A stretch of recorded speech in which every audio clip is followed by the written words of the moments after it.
The first thing that surprised people about Hilde Rantanen's stove was that it almost never burned anything. Nobody believed her when she said this. They'd look at the little gray shape hunkered inside her canvas wall tent, at the stubby pipe going up through the ceiling, at the single birch stick she'd slide in twice a day, like a woman feeding a small polite animal, and they'd assume she was lying, or crazy, or both. And then they'd step inside her tent in late January, when the air outside was 34 below and the pines sounded like gunshots going off in the dark, and they'd stop talking for a second, because the warmth hit them in the chest. Not the dry, crackling heat of a wood stove cranked to the top of its gauge, but something steadier, lower, like the warmth the stone keeps after a hot afternoon. "That's not a stove," one man told her. "That's a mistake waiting to happen." But to understand how wrong, you have to understand Hilde. She came to the woods north of Bemidji in the autumn of 2015, about 11 months after her husband Paavo died. 51 years of marriage, a small house on Lake Plantagenet that the bank took because Paavo had borrowed against it twice to cover his last 2 surgeries, and she hadn't known, and wouldn't have known how to stop him if she had. By the time the paperwork finished, Hilde was 67 years old, 5'2", silver braid down to the middle of her back, and the owner of a 1998 Ford Ranger, a canvas wall tent her father had bought in 1971, and about $900 in cash. She had one skill people kept underestimating. Her grandfather had been a Finnish stonemason who built masonry heaters, the big white ceramic things that sit in the corner of old farmhouses in Karelia and heat the whole building for 24 hours on a single morning fire. Hilde had watched him build 3 of them before she was 12. She remembered the smell of clay slip on her hands. She remembered him tapping the flue stones with a wooden spoon and listening the way a piano tuner listens. That memory was the only thing standing between her and death that first winter. Now, here's where almost everyone gets this story wrong, and I want you to watch the wrong version happen in real time, because it's the version you're probably about to reach for yourself. The wrong version goes like this. A homeless old woman, freezing in a tent, builds a little wood stove out of scrap and keeps herself alive with sheer grit. The stove is small, dirty, dangerous.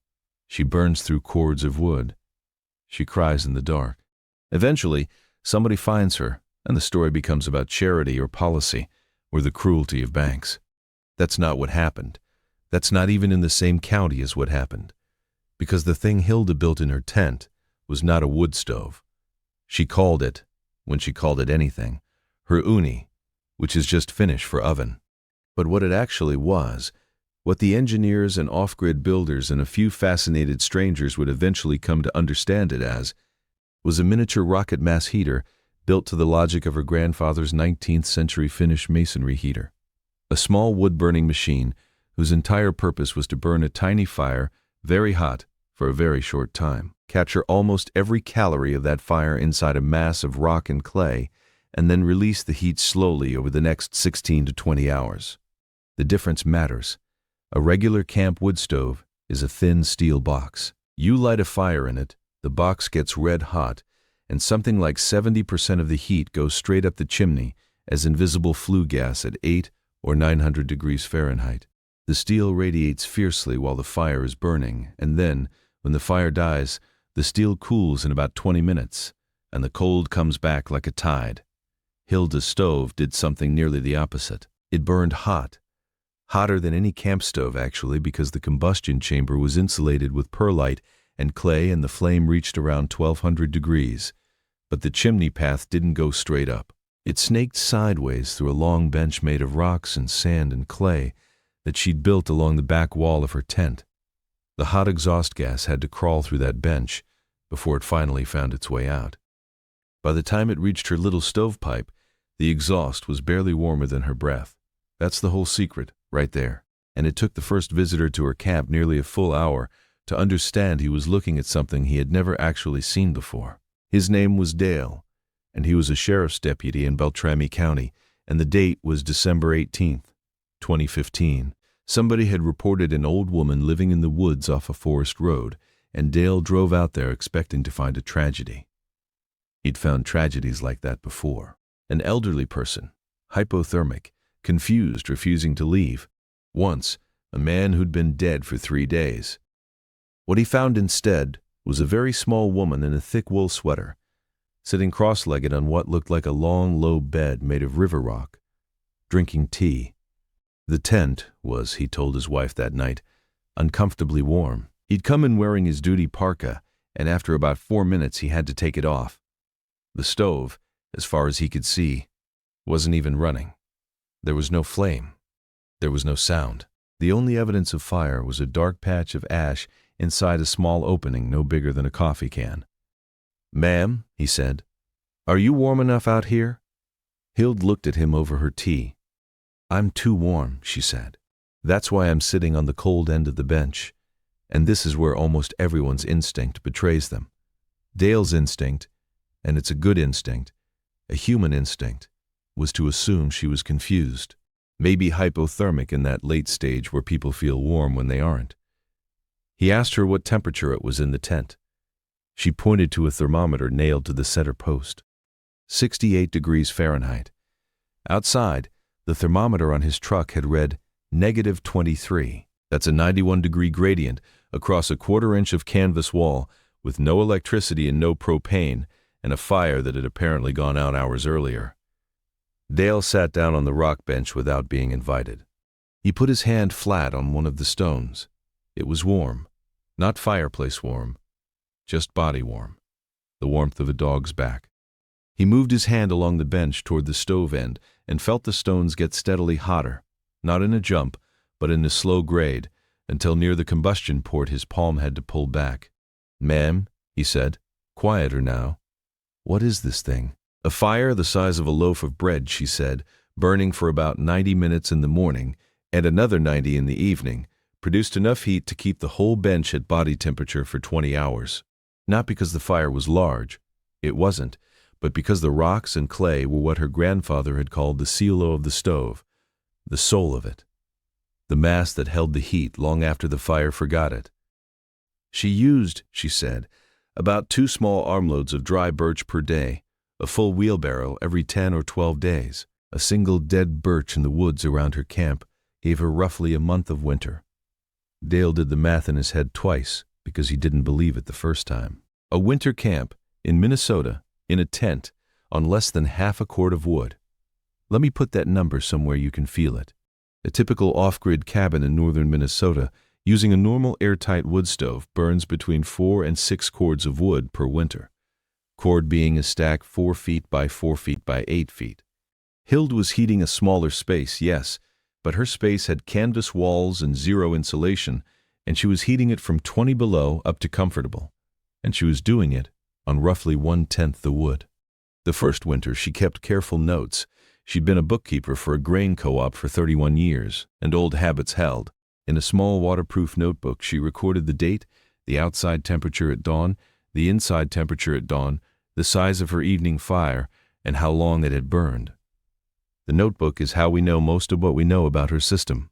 A graduate student named Maren Bergstrom would eventually photograph every page of it, in 2019, for a research paper on vernacular thermal mass heating. And some of the numbers in that notebook still make engineers raise their eyebrows. On the morning of January 14, 2016, the coldest night of that winter, the outside temperature at dawn was -38. Inside the tent, at the same hour, it was 61. The last fire had been burned the previous evening and extinguished around 8 p.m. By sunrise, roughly 11 hours later, the tent had lost only 22 degrees of heat against an outside gradient of 99. Those aren't the numbers of a tent. Those are the numbers of an uninsulated small cabin with a good mass heater. Except Hilde didn't have a cabin. She had canvas walls and a bed of rocks. But I've jumped ahead. Let me go back to how she built the thing, because the building is the part most people don't believe. She had no money for materials in the conventional sense. What she had was a truck that still ran, a library card at the Beltrami County Library, and the township dump, which in rural Minnesota is a kind of unofficial hardware store for people who understand what they're looking at. From the dump, over about 6 weeks in September and October of 2015, she gathered the following: a discarded steel propane tank with its valve broken off, a stack of soft fire bricks from a torn-down pizza oven, Roughly 60 feet of 6-inch galvanized stovepipe that somebody had thrown away because it was dented, a bag of perlite meant for gardening, 2 bags of dry clay-based cat litter, and a blue plastic tarp. From the Forest Service road nearest her camp, she gathered river rock, hundreds of pounds of it, stone by stone, hauled in the back of the Ranger over the course of 3 weeks. She had one tool of real importance, a hand-cranked masonry drill that had belonged to Pavo's father, and that she had kept for no particular reason, except that it was pretty. Everything else she built with a hammer, a hacksaw, and her memory of her grandfather's hands. The combustion chamber was the propane tank, laid on its side with a small square cut in the top for feeding sticks, and a round hole cut in the back for the exhaust path. She lined the inside of the tank with the soft fire bricks, held in place with a slurry of the clay litter soaked down to paste. That lining was what allowed her fire to burn at 1200 degrees without warping the steel. The insulation forced the heat to stay inside the combustion space long enough for complete combustion, which is why her stove produced almost no smoke and almost no creosote. If you stood outside her tent in January while her fire was burning, the chimney put out a thin shimmer of clear air and nothing else. No blue-gray haze, no smell of smoke, just warm, transparent distortion, like the air above a summer road. From the back of the combustion tank, her exhaust traveled horizontally through a bed of rock and clay she'd built along the rear wall of the tent. This was the bench, 7 feet long, 2 feet wide, about 16 inches tall. Inside the bench, snaking through the middle of all that mass, was a horizontal run of stovepipe that made 2 slow bends before it finally turned up and exited through the tent wall. The exhaust gas, forced to crawl through that long, cool maze, gave up almost all of its heat to the surrounding rock. By the time it reached the outside air, it was around 140 degrees, barely warmer than a cup of coffee.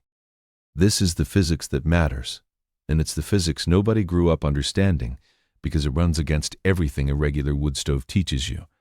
In a regular stove, the chimney is hot because you want the draft. Hot gas rises, cold gas sinks, and the taller and hotter your chimney, the more strongly the fire pulls its own air through. That's why chimney pipe on a campfire stove gets red. That's the draft. Hilde's stove got its draft from a different principle entirely.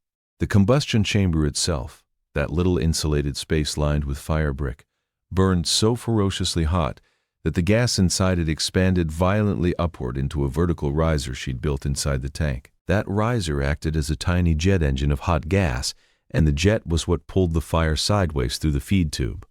Her feed tube, by the way, pointed straight down. She dropped sticks into it vertically, and they burned from the bottom up, which is the opposite of how almost every other wood stove on Earth works.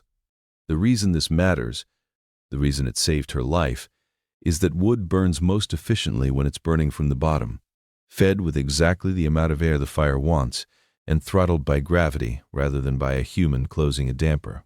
A rocket-style combustion core, properly built, burns its fuel so completely that the exhaust leaving the combustion chamber is mostly water vapor and carbon dioxide. Almost no unburned carbon, almost no soot. That near-complete combustion was what let her bend the exhaust sideways through her bench without clogging it. A normal stove, pushed that way, would choke itself on creosote within days.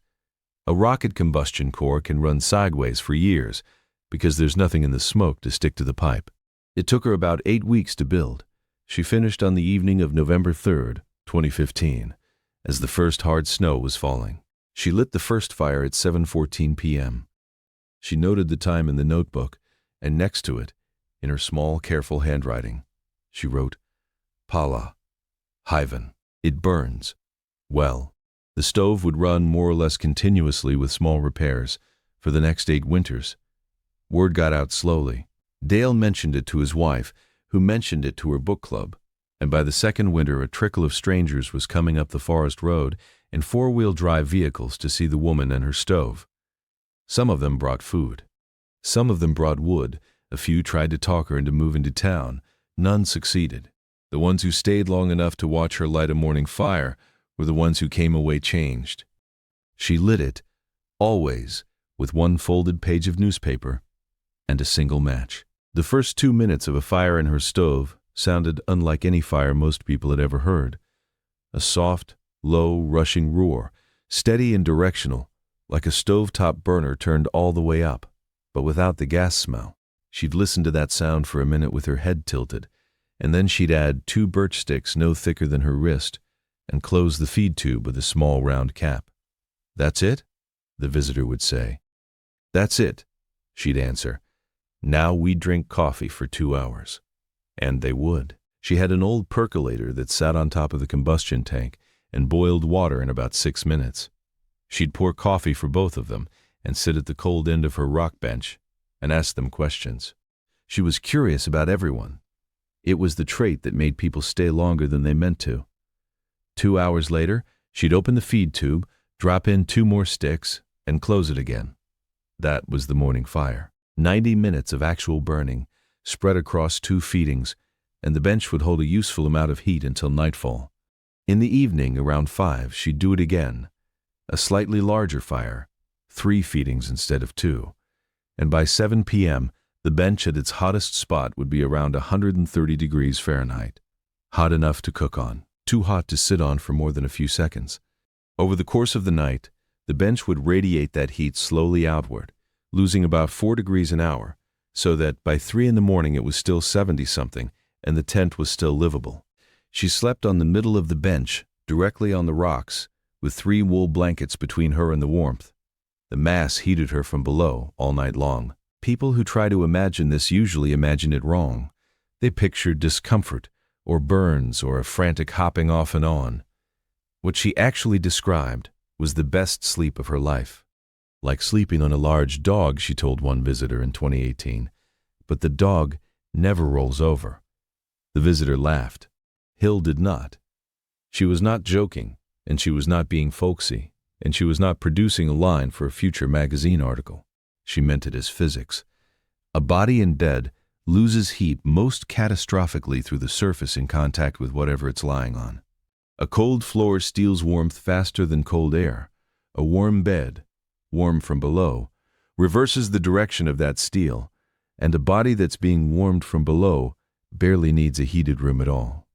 This is the principle behind the Korean ondol, the Chinese kang, the Roman hypocaust. Every pre-industrial culture in a cold climate eventually discovered it. Heat the floor, or a bed-sized piece of the floor, and the human being on top of it will be comfortable at air temperatures that would otherwise be miserable. Hilde's tent in deep winter was often 62 degrees. That's cooler than most people keep their bedrooms. But she was sleeping on an 80-degree rock, and the difference in physical experience was, as the people who tried it reported, astonishing. By winter 3, a small off-grid builder named Arto Niemi had driven down from International Falls to document the stove with measurements. He spent 4 days with her.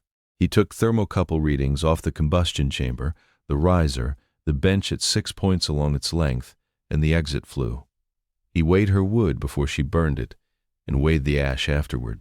His numbers, written up in a trade journal nobody outside the rocket stove community ever reads, were these.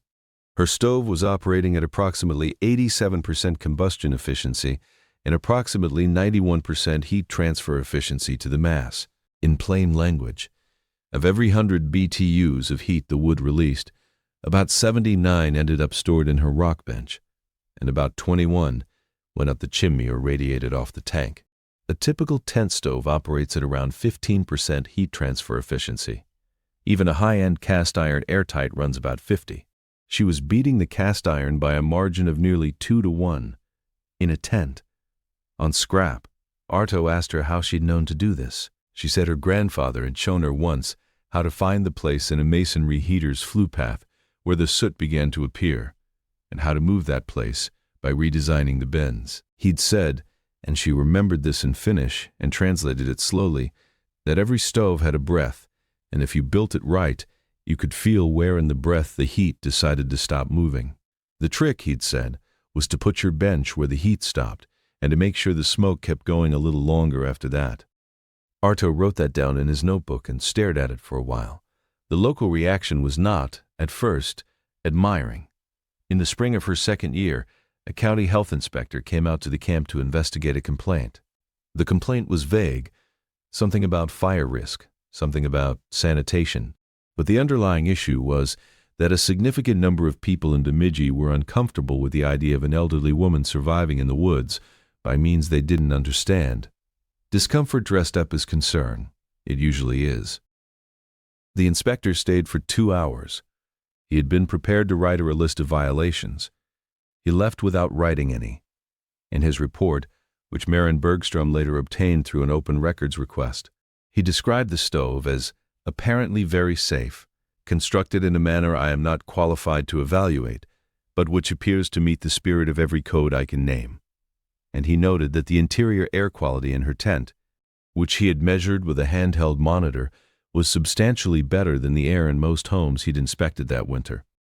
People who had expected to rescue her kept discovering, in small humiliating ways, that she didn't need rescuing. A well-meaning church group drove up in November of 2017 with a donated kerosene heater. She thanked them graciously and never took it out of the box. A local news station wanted to do a feature on a homeless woman surviving the cold, and she politely asked them not to, because she did not think of herself as homeless. She thought of herself as living in the woods with an adequate house, which in her view was exactly what she had. That framing, that reframing, was the hardest part for most visitors to absorb. We have a deep cultural script that says tent equals hardship equals failure. The script comes from experience. Most people in tents in American winters are, in fact, suffering badly. And the suffering is a moral emergency.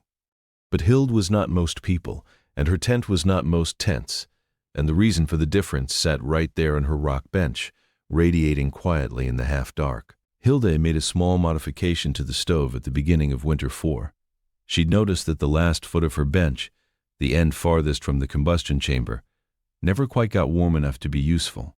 Heat was stopping about 6 feet down the line, and the last foot was just cold mass absorbing warmth from the tent air instead of giving it back. So she took the whole bench apart over the course of 3 September days, shortened the exhaust run by exactly 11 inches, and added 1 additional bend. When she rebuilt it and ran it, the warmth reached the end of the bench within 20 minutes of the morning fire and stayed there until midnight. She noted in her book, next to the modification, Hengetis on night tasainen. Good. The breath is now even. That was her diagnostic language. Breath. She would listen to the stove while it ran, head tilted, eyes half closed, and she'd tell you whether its breath was even or uneven, whether it was pulling hard or loose, whether it was running its sticks wet or dry. Arto Niemi, who had plenty of instruments, came to believe her ear was more precise than his probes. She could hear problems before they showed up on his screens. A journalism student from the University of Minnesota interviewed her in 2020. She asked Hilde whether she felt the stove had saved her life. Hilde thought about the question for a long time. The answer, when it came, was not what the student expected. It didn't save my life, Hilde said. My grandfather saved my life. The stove is just the shape his hands made in mine. The student wrote that down in a notebook that would eventually become a thesis, that would eventually become the first thing most engineers in the rocket mass heater community read about the Rantanen stove, a sentence about a grandfather quoted under a photograph of a 7-foot rock bench inside a green canvas tent. Let me give you one specific night, because the specific nights are what you remember. February 13th, 2019. The coldest night recorded in Beltrami County since 1996. Wind chill was briefly measured at -64. A small Arctic system had slipped down faster than the forecast predicted, and people who had fuel furnaces were still losing pipes because the fuel was gelling at the truck stops. A state of emergency was declared in 7 counties.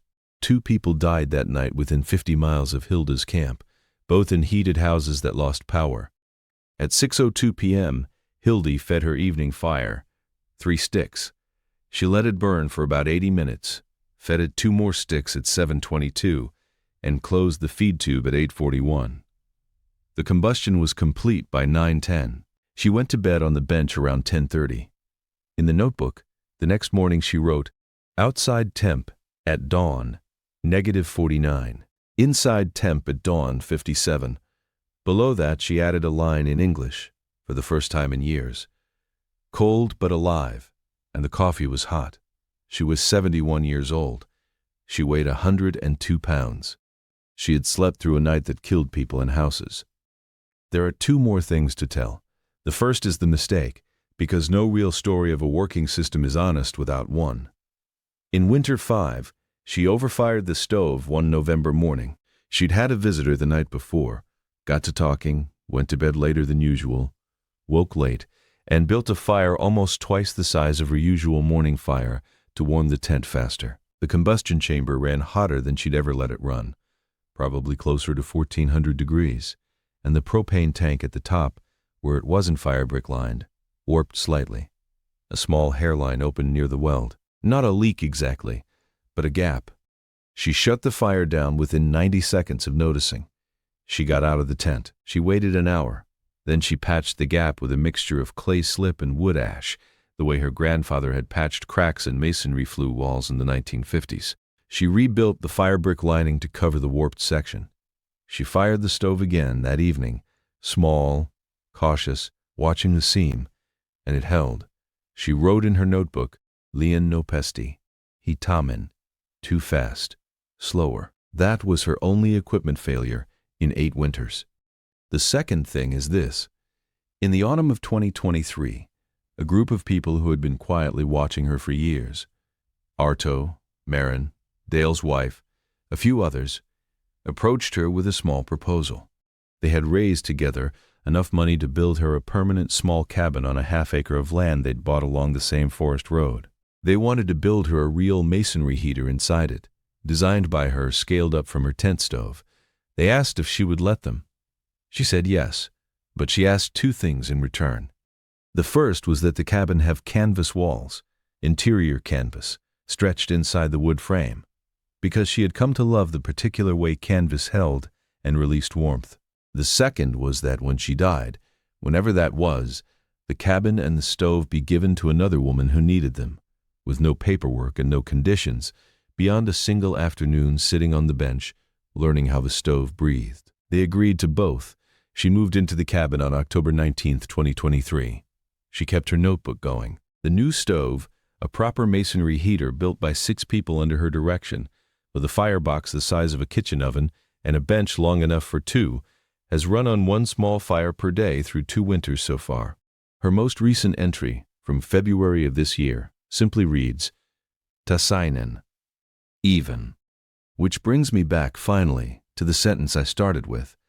The first thing that surprised people about Hilde Rantanen's stove was that it almost never burned anything. That sentence is a riddle. And the answer to the riddle is the thing a Finnish stonemason tried to pass to his granddaughter in 1958, and the thing she spent an autumn rebuilding with scrap from a township dump 60 years later. Heat is not something a fire gives you. Heat is something a fire gives to something else, and whether you survive the winter depends entirely on what you chose to put next to the flame. Hilde chose rock. She chose clay.